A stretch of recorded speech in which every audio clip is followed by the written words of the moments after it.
Well, it's Groundhog Day. Again. And that must mean that I am Professor Robert E.G. Black, and this is the Groundhog Day Project. It's one of those infinite time loop situations you might have heard about. It's a thing where the same day keeps happening. Time.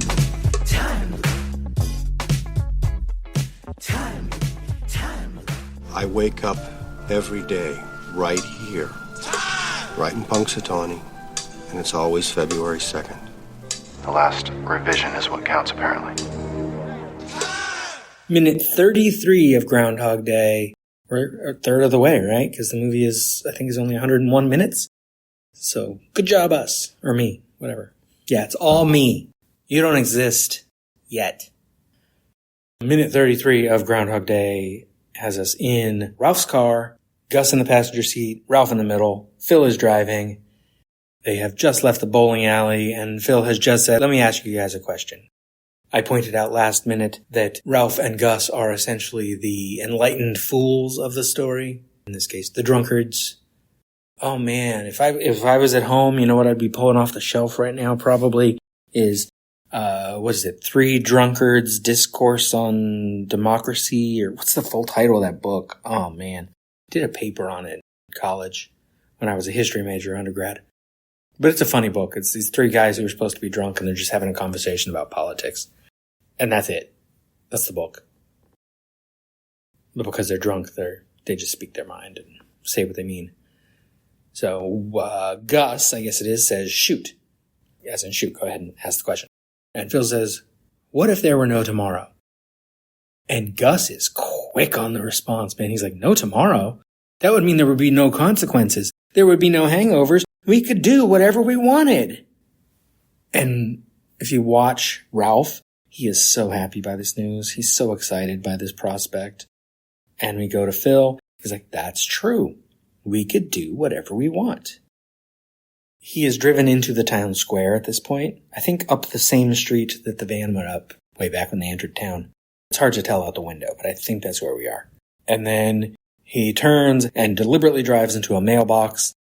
And Gus says, oh, I will point out, bad comedy, impulses of Harold Ramis, who loves physical comedy and loves heightened comedy, is that we're getting the wide shot of the three of them in the car anyway for this. And as he goes toward the mailbox, they put up their hands and scream all dramatically, or rather comedically, I guess. But it's a little much. And then after they hit the mailbox, Gus says, hey, Phil, if we wanted to hit mailboxes, we could let Ralph drive. And the best thing here is that Ralph just kind of nods like, yeah. He's hit a few mailboxes in his life. You know he has. Oh, man. And then cops arrive, or rather a police car was sitting nearby in the square for whatever reason. I'm fairly sure I figured out that the production had, how many police cars do we see in a couple of minutes? I think we see 3 at once, and they're the only police cars they had. If you watch the numbers on the back of the car, those are the only ones they've got. So same police cars. One of the police cars here is the police car that chases the pickup truck later.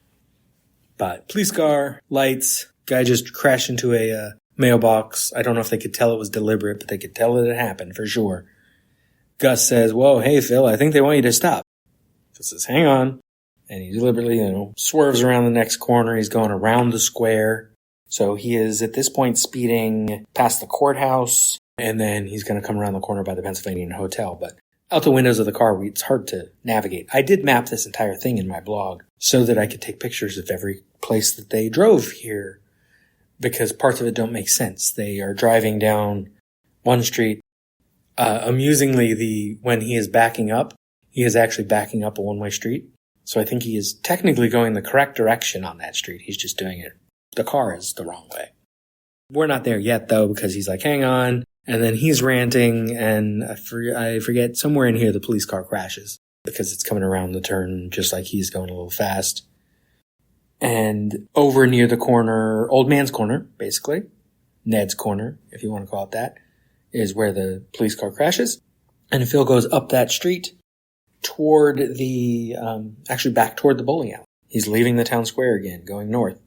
And getting to the train tracks. Which, once again, I would point out, one of those things people always ask, why didn't he try to get out of Punxsutawney? Fuckers, he did. But also, it doesn't matter if he did because he would have failed. The movie doesn't have to waste time on that because that is not the fucking point. Stop pretending that you are trying to game the system every time. I mean, Phil does try to game the system, but he tries to game it for joy, not for escape. In Danny Rubin's original, of course, he does get out of town. He takes a snowmobile. He, at some point, learns how to fly a private plane, and he goes all the way to Cleveland and visits his mother. But you know what happens? He wakes up in Punxsutawney again because that's not gonna work. You don't just leave Punxsutawney. It's not Punxsutawney that has captured him. It is Phil's own shadow. It is Punxsutawney Phil, if it is any specific entity. It is God. It is the universe. It is Phil's own hubris. And then Phil, here, philosophy with the enlightened fools. It's the same thing your whole life. Clean up your room. Stand up straight. Pick up your feet. Take it like a man. Be nice to your sister. Oh, he referenced Mary Pat. Good job, Phil. Don't mix beer and wine. Ever. You can't actually mix beer and wine. You just shouldn't go back and forth between drinking wine and drinking beer or drinking beer and hard alcohol, because if you are mixing, and I don't mean mixing as in drinking together. If you're drinking them together in the same glass, who fucking cares? Just drink that shit. If it tastes good. It probably doesn't.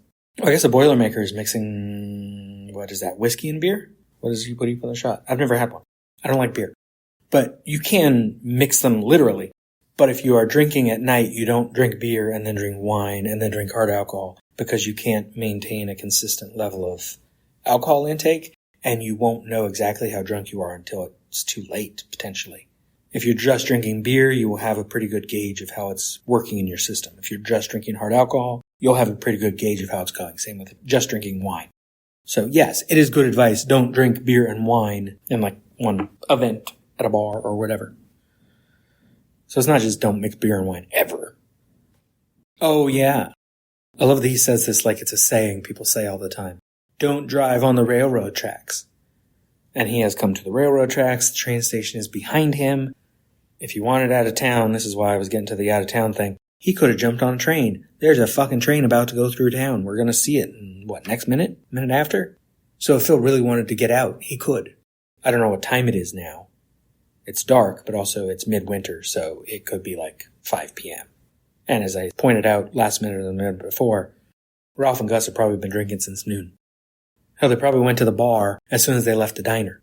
Breakfast at the diner, lunch at a bar, maybe the Poorhouse, which is up the street from the diner, and is an actual bar in Woodstock, Illinois, where I sat and had a drink, and I didn't get vermouth there. I had already had that for my blog at home, so I think I just got a White Russian. And some potato skins, maybe, I want to say. I don't remember. While starting to write a blog entry, actually. That was the Saturday night that I was there. Sunday being the February 2nd, I believe, in 2014.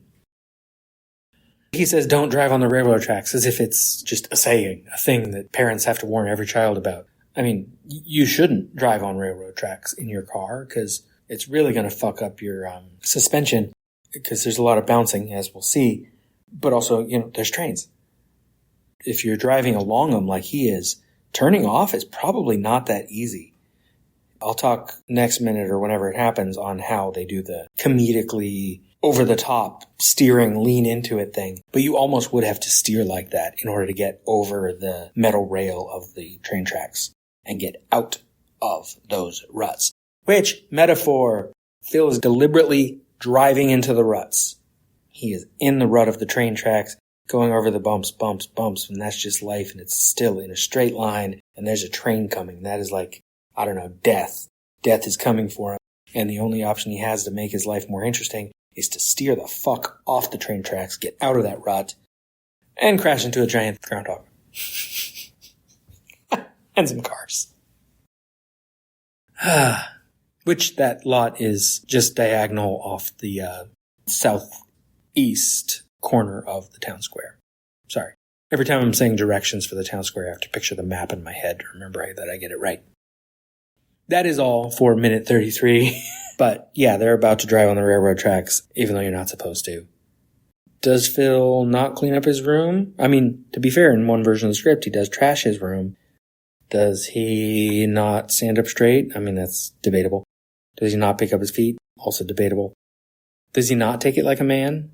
I don't know what he's supposed to take like a man. Is he getting beat up all the time? Because no, you don't have to take it like a man. Anyway, that's sexist and patriarchal bullshit. Misogynist and all that. You don't have to take it, whatever it is.